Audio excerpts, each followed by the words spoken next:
काशीपुर नाम के एक गांव में हरिया नाम का एक आदमी रहता था जो लकड़ी काटकर अपना जीवन यापन करता था। वह अपनी पत्नी के साथ रहता था। जलाओ लकड़ी से होने वाली कमाई पर्याप्त नहीं था। भोजन और कपड़े की हमेशा ही कमी रहती थी। एक दिन हरिया की पत्नी ने उससे कहा, कितने ही दिन देख लो यही कमाई रहेगी। कोई त्योहार नहीं होता, कोई जश्न नहीं होता। इस जलाओ लकड़ी को काटने और बेचने के बजाय तुम शहर जाकर कुछ काम कर सकते हो। कितने ही सालों तक हम ऐसा ही जीवन व्यतीत करेंगे। अरे देखो, मैं हमेशा तुम्हारी बात सुनता हूँ कि नहीं सुनता हूँ? सुनता हूँ ना। अरे कितनी बार तुमको बताना पड़ेगा कि मैं ये गांव नहीं छोड़ सकता हूँ। नहीं नहीं, सुनाई दे रहा है ना? नहीं छोड़ सकता हूँ। अरे शहर में यहाँ की तरह शांति तो है नहीं, क्या करेंगे वहाँ?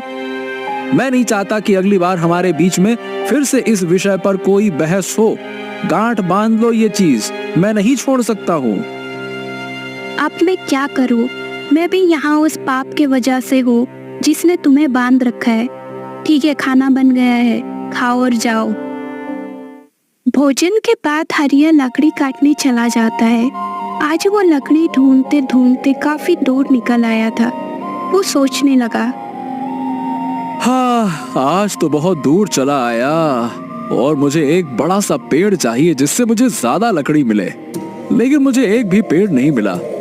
अच्छा, वो एक पेड़ है, लेकिन ये है तो काफी छोटा, इससे मेरा क्या ही होगा। अब कुछ नहीं मिल रहा। चलो ठीक है, आज के लिए इसी से काम चलाना पड़ेगा। चल हरिया, शुरू हो जा। वो एक पेड़ काटता है और अपने सर पर जलाओ लकड़ी का एक गट्ठर रखता है और उस लकड़ी को बेचने के लिए जाता है। अरे ये क्या, यहाँ तो लकड़ी खरीदने वाला कोई भी नहीं है। क्या इन सब लकड़ियों को मुझे घर लेकर जाना पड़ेगा?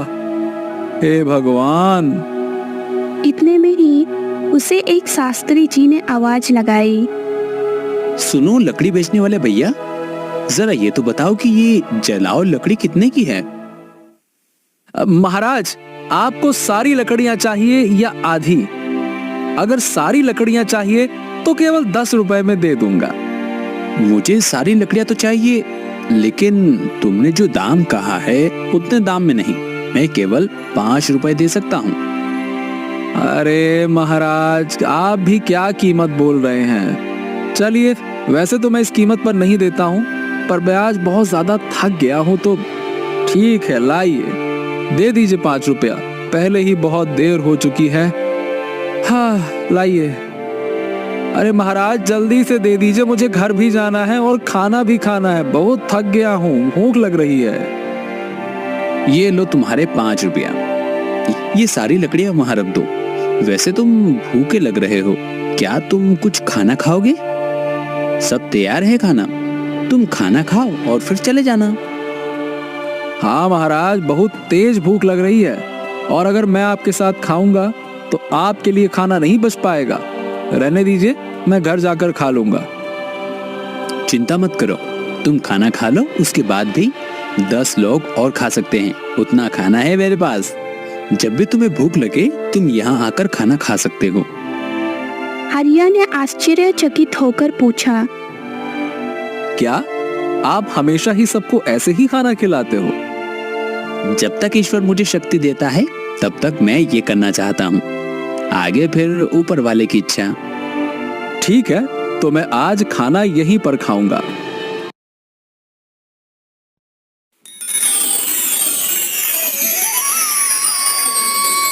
बहुत समय पहले की बात है। काशीपुर नाम का एक बहुत छोटा सा गांव था। वहाँ के लोग बहुत ही हंसी खुशी एक दूसरे के साथ मिलजुल कर रहते थे। इस गांव में हरिया नाम का एक व्यक्ति रहता था। उसके परिवार में उसकी पत्नी और 2 बच्चे थे। हरिया के पास 2 गायें थीं, जिनका दूध बेचकर वह अपने जीवन निर्वाह करता था। इस गांव की सबसे बड़ी समस्या थी पानी की, क्योंकि पूरे गांव में केवल एक ही तालाब था। लोग इसी तालाब से पानी भरकर अपने दैनिक जीवनचर्या के काम किया करते थे। गांव में और कोई पानी का साधन न होने की वजह से गांव के लोगों को इसी तालाब के पानी पर निर्भर रहना पड़ता था। हालांकि गांव के लोग अपनी इस जिंदगी से खुश थे। कुछ समय यूं ही हंसी खुशी बीत जाता है। लेकिन एक दिन जब गांव के कुछ लोग तालाब पर पानी भरने जाते हैं तो देखते हैं कि तालाब में बड़े बड़े मगरमच्छों ने कब्जा कर लिया है। अब लोग तालाब से पानी भरना छोड़ देते हैं क्योंकि मगरमच्छ उन्हें मार सकते थे। थोड़े दिन बाद कुछ लोगों ने हिम्मत करके उस तालाब से पानी लाने की कोशिश की, मगर तालाब के मगरमच्छ उन्हें भी मारकर खा गए। इस घटना से पूरे गांव में भय और हड़कंप मच गया। अरे देखो भाई लोग, तालाब के इन बड़े बड़े मगरमच्छों ने हमारे गांव के 2 लोगों को मार दिया। अगर ऐसा ही चलता रहा तो धीरे धीरे ये पूरा गांव खत्म हो जाएगा। हाँ भाई रामू, अगर हम इन मगरमच्छ के निवाले नहीं भी बने तो भी बूंद बूंद पानी को तरस तरस कर मर जाएंगे। हाँ भाई लोग, ये तो बहुत बड़ी समस्या हो गई है। अगर हम तालाब के पास भी जाएंगे तो ये मगरमच्छ हमें मार डालेंगे। लेकिन बिना पानी के हमारा गुजारा कैसे होगा? हमें कुछ करना पड़ेगा। तुम सही कह रहे हो चंदन, हमें तुरंत पंचायत बुलानी चाहिए और सरपंच जी को बताना चाहिए। हाँ चलो सरपंच जी के पास चलते हैं, अब वही कुछ कर सकते हैं। गांव के लोग मिलकर पंचायत में सरपंच जी के पास जाते हैं और अपनी समस्या बताते हैं। हाँ सरपंच जी, मगरमच्छ बहुत खतरनाक होते हैं। अगर हम तालाब के पास गए तो हमारी जान को खतरा हो सकता है। हाँ सरपंच जी, हरिया सही कह रहा है। हमने देखा कि कुछ लोग पानी भरने गए थे और मगरमच्छों ने उन पर हमला कर दिया। हाँ भाइयों, यह समस्या सच में गंभीर है, लेकिन हमें इसका कोई समाधान निकालना होगा। एक व्यक्ति है जो हमें इस समस्या से निकलने के लिए कोई बेहतर सुझाव दे सकता है। वह है मुखिया हरिलाल। हमें इस बारे में हरिलाल से बात करनी चाहिए। वह गांव के सबसे अक्लमंद इंसान हैं। वह इस समस्या का कोई ना कोई हल निकाल ही लेंगे। राजू और बिरजू, तुम दोनों मुखिया के घर जाओ और उनसे कहो कि सरपंच जी ने उन्हें तुरंत याद किया है। दोनों सेवक मुखिया के घर जाते हैं और मुखिया को ले आते हैं। सरपंच जी, कहिए आपने हमें कैसे याद किया? हरिलाल, हमारे गांव के तालाब पर मगरमच्छों ने कब्जा कर लिया है और लोगों को पानी के लिए बहुत समस्या हो रही है। अब तुम उनकी समस्या का कोई समाधान निकालो। मुझे तो कुछ समझ ही नहीं आ रहा, आखिर उन मगरमच्छों से कैसे छुटकारा पाया जाए। मुखिया गहरी सोच में पड़ जाता है और फिर उसको एक उपाय सोचता है और वह सरपंच जी से कहता है। सरपंच जी, मगरमच्छों से लड़ना आसान नहीं है। हमें एक दूसरा तालाब बनाना होगा। ये काम आसान नहीं होगा, लेकिन अगर हम सब मिलकर मेहनत करेंगे तो नया तालाब जल्दी ही बन जाएगा। मुखिया जी, आप बिल्कुल सही कह रहे हैं। हम सब मिलकर मेहनत करेंगे और नया तालाब बनाएंगे। हाँ, हमें मिलकर काम करना होगा। इस समस्या का यही समाधान है। चलो फिर कल से ही हम नया तालाब खोदने का काम शुरू करते हैं। सभी गांव वाले मिलकर काम करेंगे और पानी की समस्या से जल्द ही निजात पाएंगे। गांव वाले मुखिया जी के सुझाव से सहमत होते हैं और अगले दिन से ही तालाब खोदने का काम शुरू कर देते हैं।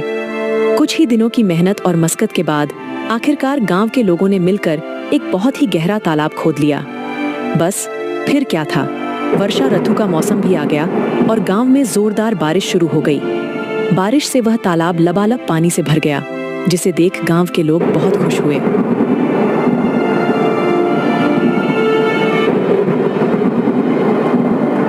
अरे हरिया, यह देखो, हमारा तालाब कैसे पानी से भर गया है। अब हमें पानी के लिए